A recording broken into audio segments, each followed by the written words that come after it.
40 মন ওজনের গরু নুনটু, ডাকলে জবাবও দেয়, খাবার খেয়ে খুশি হলে সুন্দর একটা হাসিও দেয়।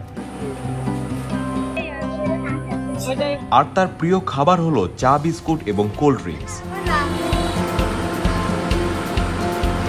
অস্ট্রেলিয়ান ফ্রিজিয়ান প্রজাতির অদ্ভুত স্বভাবের গরুটিকে দীর্ঘ 4 বছর ধরে সন্তানের মতো আদর যত্নে বড় করেছেন খুলনার ডুমুরিয়া উপজেলার স্কুল শিক্ষক মোজাহার আলী রুমিচা দম্পতি।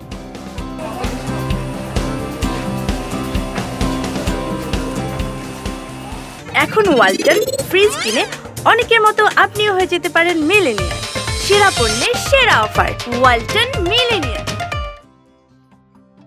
4 বছর 1 মাস বয়সী গরুটির উচ্চতা 5 ফুট, দৈর্ঘ্যে 10 ফুট আর ওজন প্রায় 1600 কেজি বা 40 মন। খুলনার সেরা গরুটিকে দেখতে বিভিন্ন এলাকা থেকে প্রতিদিন অসংখ্য মানুষ ছুটে আসেন। তবে খুলনায় এত বড় গরুর ক্রেতা না পেয়ে ন্যায্য মূল্য পাওয়ার আশায় আদরের নুনটুকে নিয়ে রাজধানী ঢাকার গাবতলী কুরবানির পশুর হাটে নিয়ে যান মালিক মোজাহার আলী ও রুমিচা বেগম।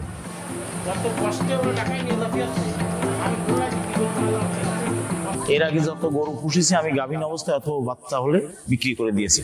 যেহেতু করোনার ভিতরে জন্মগ্রহণ করলো, সেই জন্য করোনায় আর গরু বিক্রি করা হলো না। এর প্রতি একটা জন্মের পরেই এর প্রতি একটা আমাদের পারিবারিকভাবে আমার ছেলে মেয়েরা অনুরোধ করলে যাবো, গরু বিক্রি করার দরকার নাই, এর রেখে দেন। দৈহিক বর্ধনের জন্য কৃত্রিম কোনো খাদ্য ওকে আমি দিই নাই।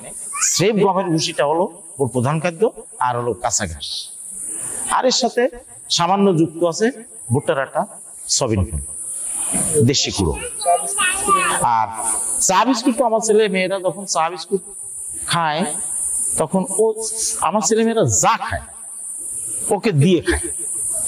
এখন এইটা দিতে দিতে দিতে দিতে এমন অভ্যাস হয়ে গেছে যে এখন চা দিলে খেতে হবে, চা সামনে কেউ খাইলে তাকে চা দিতে হবে, পান সামনে কেউ খাইলে ও চাবাবে, দেখাবে যে আমি খাবো।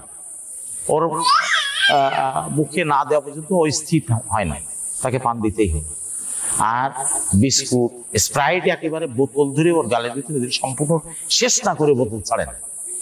এটা তো নিত্য নৈমিত্তিক বিষয় আজ বিগত 3 বছর যাবত। কারণ ওর আগেও বাচ্চা ছিল, ওখান ওই সময় থেকে অল্প অল্প করে অভ্যাস হওয়ার পরে বিগত 2 বছর এই প্রবণতাটা বেশি দেখা গিয়েছে।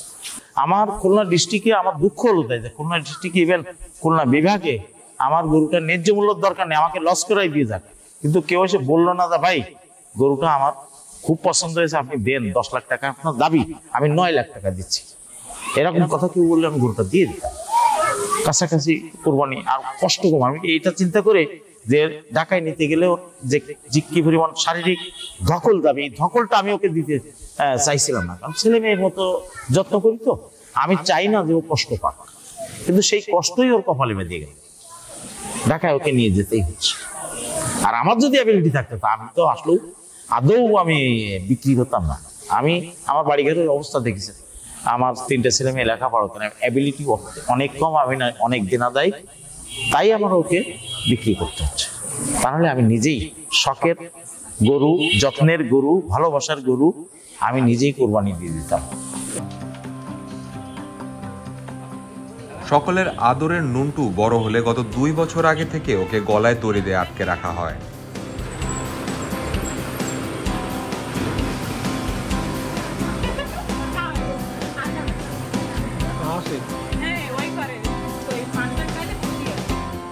ওর জন্ম এই জায়গার থেকে ও আস্তে আস্তে করে 4 বছর 1 মাস বয়স। স্বাভাবিক খাবার সবই খায়, আমার ছেলে মেয়েরা যা খায় সবকিছুই ও খায়, মানুষ যা খায় ও তা খায়। বাচ্চার মতো মানুষ করেছি, ও আমার সাথে কথা বলে, হাসে, কোনো কিছু ওর কাছে জিজ্ঞেস করলে ও বলতে পারে, ও যদি কোনো জায়গায় কোনো সমস্যা হয় সেটাও বলতে পারে, আমি বুঝতে পারি। সকলের আদরের নুনটুকে বিক্রির জন্য ঢাকায় দেওয়ার সময় এক আবেগ ঘন পরিবেশ তৈরি হয় মোজাহার মাস্টারের বাড়ির সামনে। নুনটুকে বিদায় দিতে ছুটে আসে প্রতিবেশীরা। কান্নায় ভেঙে পড়েন বড় মেয়ে কানিস ফাতেমা জুই, ছোট মেয়ে রাবেয়া সুলতানা সহ প্রতিবেশীরা।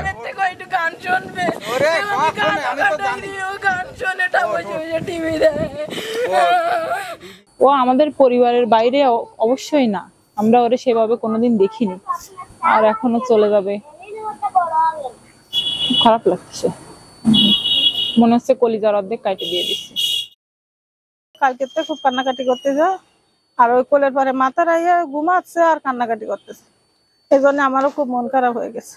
আর এত মেহমান দর্শনার্থী আসতেছে যে মনে হয় না যে আমার মেয়ের বিয়ের সময় এত মেহমান আসবে।